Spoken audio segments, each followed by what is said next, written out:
What's going on, guys? Jack here, and today we're going to be doing a Q&A, a question and answer video on your guys' questions on online business, print on demand, and more about making money online. So if you want to hear the answers to your guys' questions, then stick around because that's what we're doing today. Alright, so the first question we have today is by Dina, and Dina asks, what are some mistakes to avoid as a beginner that will delay sales? And this is in relation to print on demand. So if you're not sure about print on demand is a business model where basically you make designs and you sell those designs on t-shirts and other products, and other companies fulfill the designs for you, and all you have to do is make the design. But mistakes to avoid as a beginner that will delay sales.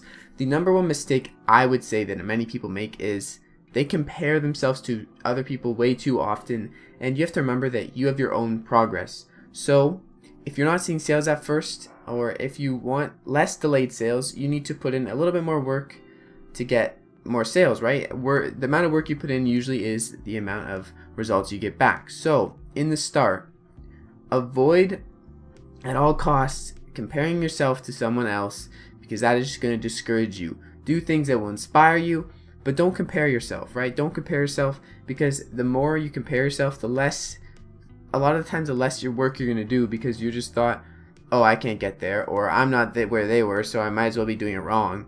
But no, you have to learn yourself, and don't compare yourself. Go your own rate and learn the things you need to learn along the way without thinking that someone else is doing better than you all the time. And that's honestly the number one thing I can say to not delay sales, is because you will be doing more work to work towards getting better rather than worrying if you're not doing as good as someone else. Alright, question number 2, and this is someone who comments very frequently on my videos, and they ask why Redbubble doesn't remove the copyright designs, and they also told me to keep up the great work. Thank you very much, I will do that. But I think the reason Redbubble doesn't remove all the copyright designs is because Redbubble is such a huge platform where they have so many people signing up every day, because it is a very low barrier to entry. There are a lot of people going on that platform and almost spamming the platform, right? And there are a lot of people posting copyright designs, and a lot of the times I believe there is such an influx of people posting copyright designs that it is hard to manage, and especially with their automated systems, it's not going to catch everyone. Things are going to slip by, certain tags might not be flagged, things like that. And I also do think they are a bit slow and a bit slacking on the fact that there are so many copyright designs in the top selling and the trending. Obviously, a manual person could go in and see, wow, this needs to be taken down. So I'm not really sure why they don't take them down, but I believe because they're making money and because they're not getting into legal trouble yet, they're probably not as quick to jump on the things that aren't causing them problems. So they're trying to sort out all the things that are causing them problems, meaning a lot of these things are getting by, a lot of copyright designs are just on the marketplace making sales every day, and Redbubble just is not keeping up with them. Alright, question number 3 by Madcat, and Madcat asks, how do you get back into Redbubble after suspension? It's impossible to create a new account because it was suspended immediately. And to be honest, I don't know the answer to this directly, but I would try. I know it's probably too late for Madcat, and I really am sorry about that, but I think that really you have to be careful, and you should take this as a lesson that if you get suspended on a platform, you still have a lot of other options, a lot of other good options. Etsy, Redbubble, TeePublic, so many options. You can even make your own store with Shopify and advertise it, but there's a very wide amount of options you can still go with, so you shouldn't cut yourself off if you get suspended from one platform. Take it as a lesson, bring it to the next platform, and don't make the same mistake twice. Definitely keep uploading designs and make sure they're your rights, because a lot of the times people get suspended, it's because they did something wrong. That's 99% of the time, it's because they did something wrong. I personally got banned for merch by Amazon, and I learned a valuable lesson from that. Don't try to game the system. You're just gonna get burned for it, and it's not worth it. And I lost a huge opportunity that is Amazon Marketplace for print on demand products, so that took a big hit to me. But I mean, there's still so many other things I can go to, so I'm not really worried about it. I think if you get suspended on Redbubble, you should try and look at other platforms. If you're not on Merch by Amazon, definitely go there, because that is the biggest print on demand platform, and it's 100% free if you can get in. And then once you get in, be careful, take the lessons you learned from Redbubble suspension over there. Be very, very careful. Merch by Amazon is a little bit even more picky than Redbubble, but just be careful and don't make the same mistake twice. Alright, question number 4, and the question is how I can choose the winning niches on Redbubble. And to be honest, choosing winning niches on Redbubble is like choosing winning niches anywhere else. You want to go for low competition niches with a high demand, or some demand at least, and low competition, the better, but you can also compete in bigger competition niches. However, when you're choosing winning niches, really what you want to do, or what I do, is I test a lot of niches, and it's not the most perfect way to do it, but once you find something that sells, you can kind of find your winning niches by finding your 20% of sales, and then you just double down on that niche that you're selling in. So if I target like 100 different niches in a month, or sorry, 30 different niches in a month, you know, a different niche each day, a couple designs on each niche, and I see, you know, this niche is selling, I can then go back to that niche and double down on it. And that's when you find winning niches, is when you're just testing and testing and testing. Obviously you could do extensive research, but in my opinion, this way is more fun, and it also works just as well. Disclaimer, still do research on the niches you're doing every day, but it doesn't have to be super extensive. The most important part is that you're taking action and actually doing some research, making some designs, and going through the process. Alright, question 5, and it is, hey Jack, how can we apply to Merch by Amazon, and what are your thoughts about it? Keep up the great work. Well, Merch by Amazon, you can apply pretty easily. You just go to Merch by Amazon, you click apply. If you want to know how I recommend going through your application process or what you should write in it, I have a video on that. I'll link that down in the description or on the screen right now. If not, it is in my Merch by Amazon playlist, and it's actually a pretty good video. I actually think there's some really good tips in there if you want to get into the program. I got in first try, so you know, I got some value in there. Something I put in my application hit the spot and I got in. And I do think Merch by Amazon is a great platform. Like I said, even though I'm no longer on it, I definitely recommend it highly because Amazon Marketplace is crazy big, and it's very easy to get organic sales on Amazon. Alright, question number 6. Is it possible to make print on demand a full-time business? If you have a designer background, of course. Which platform should I target? So I would say you don't even need a designer background to make print on demand into a full-time business. Some people, a lot of people, are selling text-based designs and only text-based designs, and they're making a full-time business on print on demand, especially with platforms like Etsy and Merch by Amazon. These are 2 huge platforms that sell text-based designs every single day, probably thousands of them. And you can make a full-time business, designer background or not. You can even use tools like Placeit, link down in the description, and you're gonna be able to get like so much good designs out with just a simple tool like that. And you don't even have to sign up for it for like forever. You can just make your designs, then, you know, cancel your subscription. You still have your designs and all the rights to them, and then you can, you know, continue making money off those designs. But to make it a full-time business, it's going to take a lot of work, and I don't want to say it's going to be easy. It's going to take a lot of work, and you're going to have to put in quite a bit of effort and learn a lot more than you know now. You're going to have to learn and change the way you do things because you want to change your results. And that's typical of anything in business, if you want to make it full-time especially. And I think the platforms you should probably target are Etsy, Redbubble, and Merch by Amazon especially. Redbubble and Merch by Amazon are absolutely free.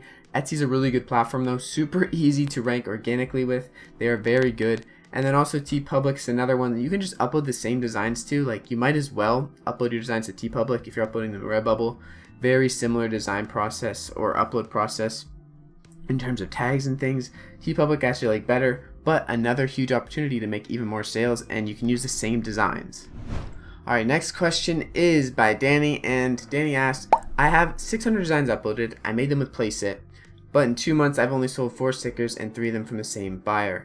When will I start to make sales consistently? And this is a question that a lot of people ask, and honestly, I can't give you the answer because I don't know how much work you're putting in every day. I don't know what types of research you're doing. I don't know much, but I do know if you stick to it and you focus on keep improving, that you're going to get there eventually. It doesn't really matter when, because if you focus on it enough, you're going to make yourself good enough to get to consistent sales, or, you know, make the designs you need to get there. You're going to learn how to do better niche research. You're going to learn how to do all these things. If you just focus on getting better, that should be your main focus, right? Just focus on getting better. See where you are at now. Focus on improving a little bit every day. And also be consistent. If you're consistent and persistent, I mean, there's nothing you really can't do. If you're consistently getting better, that's going to go up and up and up, and your sales are going to go up and up and up. So to make sales consistently, also remember there's going to be off days, especially this month in January. Sales are very, very slow compared to the previous month, like super slow. Probably the slowest month of the year. January is a very, very slow month for sales, and keep that in mind too. And don't compare yourself to other people, and just keep working away at it and keep trying to get better. All right, next question is, what is the max of designs on a niche before entering it? So how much design should a niche have before you even enter it? I really think this is a very subjective question, because it depends on what platform you're looking at. It depends on what types of niche you're looking at. There's a lot of different things that go into this, and I think if a niche has like 300, 400, 500 results, and you see that it's making sales, if you can see somewhere that's making sales, Etsy indicates sales very well. Places like Amazon, they have a bestseller rating. You can tell if things are selling. Redbubble is a bit trickier, but if they're selling on Amazon and they're selling on Etsy, then they're probably selling on Redbubble. So you want to check multiple platforms. Make your research kind of conjoined together. Don't just stick to one place doing your research. If you can, try to get multiple sources that point to the same thing. And I wouldn't say there's a need to be a max designs on a niche. Just get some research that the design is selling, and then you can enter it after that. After you know that something is selling, you don't have to worry too much about how many designs are in a niche. Obviously, you don't want to go into somewhere that's like 2,000, but you actually can compete in niches that have like 1,000 results. If you make really good designs, or if you make a lot of really good designs, then you can compete in that space. So the 9th question for today is, do you upload each and every day you make print on demand to KDP? Or just the evergreen ones, which in a better strategy? And if I have a pattern design, should I upload to KDP with text or just as is? And the answer to this question is, I do right now upload all my designs, or not all my designs, the ones that I think will be good on journals, I upload those to KDP. I don't just upload every single one, only the ones that I think are really suitable for a journal. If it says like, my sister bought me this shirt, I'm not going to put it on the journal. I'm going to put things that actually look decent on the journal, and I don't really put the trends on the journal, just the evergreen ones. And if you have a pattern design, I don't believe you can put it on a journal. I believe you do need some text on the title. I'm not 100% sure, but I probably wouldn't upload it as is. Pattern designs are a bit trickier. I don't actually have any pattern designs, so I can't really tell you about that. But yeah, I do upload my print on demand designs to KDP every day, and not all of them, but a good amount of them. So the 10th question is, I'm still tier 10 for 2 months. Any advice for tier up? And the one piece of advice I would give you to get out of tier 10 is to cycle out designs and go for trending niches. So if you want to cycle out designs, you post a design on day 1, and because you have 10 slots, 10 days later you cycle out that design. So every day you add a new design, and then once you get to 10 designs, which you're probably already at because you've been there for 2 months, you cycle out a design. Make sure you do have all your design upload slots filled for sure, but cycle out designs every day or every other day, and really just try to find things that are working, and go to a merchant former or somewhere that where you can find shirts that are already selling, and see what's selling and make designs similar to that. You don't have to reinvent the wheel. Create things that are already selling or similar things that are already selling, and try to just make your design better than what's already selling. Alright, question 11 is, how does Redbubble allow copyright designs and trademark phrases? And I have no design background, can I still make money with print on demand? And I've kind of answered these questions already in the video, but to go over it, Redbubble does allow copyright designs. Yes, there's a lot of people uploading, so it's hard to manage everything, and Redbubble is making money from these things, and they're not going to be sorting the problems that aren't as prevalent to them. So if they're making money and it's not really a problem right now, they're probably just focusing on the things that are bigger problems. So things do get by with the mass amount of sellers and the mass amount of people uploading trademark designs. And then no design background, can you still make money? Yes, you can. You don't need a design background to make money in print on demand. Text-based designs work wonders. Also, there's tools like Placeit and Canva, things like that help you make great looking t-shirt designs, and they pretty much do all the work for you. You just plug in some text, you kind of get the idea, you feed it into the Placeit design system, and then bam, you have a good looking t-shirt design. Alright, and the second last question, I know it's his last question, but the second last question is, where do I get my graphics? And honestly, I get most of my graphics from Placeit. Even designs I use in Photoshop, I use Placeit to go get the graphic, I download just the graphic, and then I bring it over to Photoshop. That's something I do quite frequently, and it is very, very useful if you want to mix and match and really get some really good designs out there. If you can't really fulfill a need with Placeit, I take graphics from there, and I get the text I want on Photoshop, because sometimes they don't have the text I want on Placeit. They do have a lot of good fonts, but sometimes I have an idea in mind, I want to add multiple images to it, so I can combine multiple graphics from Placeit that a template might not allow me to do and put it on a Photoshop design. So the answer to your question is Placeit, and I also use some place called freesvg.org, and that place is basically just public domain images, and there's nothing crazy over there. There's nothing crazy graphics like Placeit, but there are some good basic like silhouette images, stuff that actually works on t-shirt designs quite nice, especially with text-based designs. You know, there's a lot of different options over there, but those are the two things I use, freesvg and Placeit. Alright, and the last question for today is, how are the interiors on Pixelpod, and do I know of any other pre-made interior websites?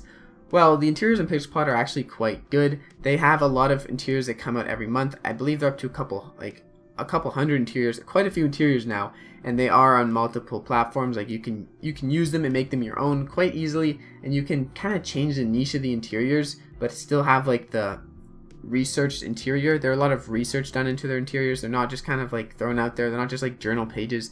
They're actually like niche down specific interiors that you can also sub niche out. So I'd say the interiors are actually pretty good. I actually like Pixelpod. They have some really good content on there, and they do add interiors every month. In terms of other pre-made interior websites, the only one I really know of is BookBolt, and BookBolt does have an interior wizard.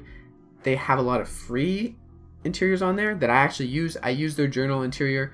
I use that for all my journals. It's absolutely free, and they also have some paid interiors like planners and stuff, which are also really good. But mainly, I don't use BookBolt for the interiors. I use BookBolt for like their other tools, their research tools, their converter tools. But I definitely think BookBolt is like an all-in-one package where you can really get started on KDP. So if you're looking into KDP, getting started, I would definitely go with BookBolt, and then once you're like kind of comfortable with it, you can get something like Pixelpod that has done a lot of research for their interiors and expand your KDP account out into a bunch of different niches. But starting out, BookBolt is definitely the #1 thing I would recommend. Alright, I hope you guys enjoyed this video. There's quite a bit of questions. I actually didn't think it was this many. Thank you guys so much for submitting your questions. I love answering them, and I love talking to you guys about, you know, Amazon KDP, print on demand. And if you guys have any other questions, I'm going to be doing another Q&A in the future, so stay tuned on my community post page. I'm going to be posting it there where you can ask me questions under that post. So stay tuned. Keep an eye on that if you want to know more questions. And as always, have a great day, keep striving, stay blessed, and I'll see you guys in the next video.